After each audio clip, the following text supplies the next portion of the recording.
Nissan వాళ్ళు ఈరోజు కొత్త కార్‌ని లాంచ్ చేశారు. దాని పేరు నిస్సాన్ టెక్ట్రాన్ అనమాట. ఇది సో కాల్డ్ ఎస్‌యూవీ అని పేరు పెట్టారనమాట.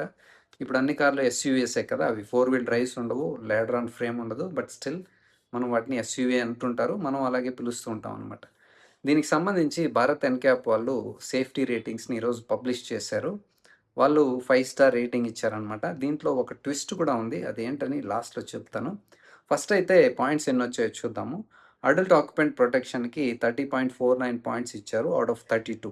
ఓకే. మంచి స్కోర్ ఇది. అలాగే చైల్డ్ ఆక్యుపెంట్ ప్రొటెక్షన్‌కి 45 పాయింట్స్ వచ్చాయి ఔట్ ఆఫ్ 49 అనమాట. ఇది కూడా మంచి స్కోరింగ్ అనమాట. తర్వాత మనకు crash test, frontal crash test చేసినప్పుడు గ్రీను, యెల్లో, ఆరెంజు, అలాగే బ్రౌను, రెడ్ అని వస్తుందనమాట. సో, గ్రీన్ వస్తే చాలా మంచిది. ఫ్రంటల్ ఇంపాక్ట్ చేసినప్పుడు తల, మెడ గ్రీన్ ఉంది, చెస్ట్ యెల్లో ఉంది. అలాగే థైస్ నుంచి నీస్ వరకు గ్రీన్ ఉంది. నీస్ కింద నుంచి యూనో పాదాల వరకు యెల్లో వచ్చింది డ్రైవర్‌కి. అలాగే కో ప్యాసింజర్‌కి, కో డ్రైవర్‌కి చూస్తే మొత్తం గ్రీన్ ఉందనమాట. మంచి విషయం ఇది. అలాగే సైడ్ క్రాష్ టెస్ట్ చేస్తారు కదా! అలా క్రాష్ టెస్ట్ చేసినప్పుడు మొత్తం గ్రీన్ వచ్చిందనమాట. తల, చెస్టు, ఆ రిబ్స్ దగ్గర, పెల్విక్ దగ్గర అంతా గ్రీన్ వచ్చిందంటే చాలా మంచి స్కోరింగ్ అనమాట అది. అదే విధంగా పోల్ ఇంపాక్ట్ కూడా చేస్తారనమాట. సైడ్ పోల్ ఇంపాక్ట్ చేసినప్పుడు గ్రీన్ వచ్చింది. తల, చెస్టు, పెల్విక్ అంతా. It is a good thing.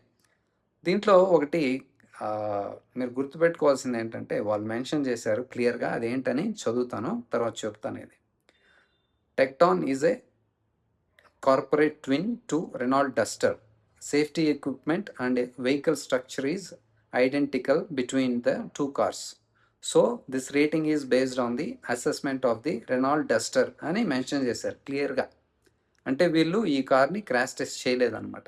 Renault డస్టర్‌ని క్రాష్ టెస్ట్ చేశారు. కానీ ఈ నిస్సాన్ టెక్టాన్ని క్రాష్ టెస్ట్ చేయలేదు. వాళ్ళేం చెప్పారు? ఎందుకు చెప్పారంటే, వాళ్ళు చెప్పేది 2 ఒకటే. సేమ్ ప్లాట్‌ఫార్ము, సేమ్ ఇంజిన్సు, సేమ్ లోపలంతా ఒకటే ఉంది. ఎక్స్‌టీరియర్ మాత్రం డిజైన్ కాస్త డిఫరెంట్‌గా ఉంది. ఆ ఫ్రంటు, సైడు, బ్యాక్ సైడు కాస్త డిఫరెంట్‌గా ఉంది. లోపల కూడా కాస్త కలర్ చేంజెస్ చేశారు. డిజైన్ కాస్త మార్చారు. దానికి మించి ఇంకే చేంజెస్ చేయలేదు. 2 ఒకే కార్లు. ప్లాట్‌ఫార్మ్ అంతా సేమ్ ఉంది. స్ట్రక్చర్ అంతా ఒకటే. కాబట్టి మేము క్రాష్ టెస్ట్ చేయలేదు, చేయాల్సిన అవసరం లేదు అని చెప్పి రెనాల్డ్ డస్టర్‌కి ఎంతైతే రేటింగ్ వచ్చిందో సేమ్ దీనికి కూడా అప్లికేబుల్ అని చెప్పారనమాట. ఓకే. మీకు అర్థమైందనుకుంటాను. బికాజ్ మనకు తెలుసు కదా! కొన్ని కార్లు అలాగే అమ్ముతుంటారు. ఇప్పుడు స్కోడా, వోక్స్‌వాగన్ కార్లు సేమ్ ఉంటాయి కదా! పేర్లు మారుస్తా ఉంటారు. లోగోస్ మార్చి వాళ్ళు అమ్ముతా ఉంటారు. సో, ఇది కూడా అలాంటిదే అనమాట. ఇప్పుడు మన బలినో కూడా ఉంది. అలాగే వాళ్ళు గ్లాన్జా ఉంది కదా!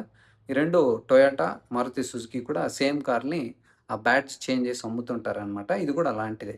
సేమ్ కారు, డిజైను, లోగో కాస్త డిఫరెంట్‌గా ఉంది. కాబట్టి వాళ్ళు క్రాష్ టెస్ట్ చేయాల్సిన అవసరం లేదు. సేమ్ రేటింగ్ అప్లికేబుల్ అని ఇచ్చారనమాట. సో, మీరు 2 కార్లు ఏదైనా కొనొచ్చండి. ఎందుకంటే ఇంజిన్స్ సేము, సేఫ్టీ సేమ్ ఉంటుంది కాబట్టి ఏ కార్ కొన్నా ఒకటే మీకు. కొంతమందికి నిస్సాన్ బ్రాండ్ అంటే ఇష్టం ఉంటుంది. కొందరికి రెనాల్ట్ అంటే ఇష్టం ఉంటుంది. ఈ టెక్టాన్ అనేది ఈరోజు లాంచ్ చేశారు. ప్రైజెస్ అనేది 10.5 లాక్స్ నుంచి స్టార్ట్ అయ్యి 18.6 లాక్స్ వరకు వెళ్తుందనమాట. ఇది ఎక్స్ షోరూమ్ ప్రైజు. దీంట్లో 2 ఇంజిన్స్ ఉన్నాయి. 1 లీటర్ టర్బో ఉంది పెట్రోలు. అలాగే 1.3 లీటర్ టర్బో కూడా వస్తుంది. మీకు 1 లీటర్ టర్బోలో ఓన్లీ మాన్యువల్ మాత్రం దొరుకుతుంది.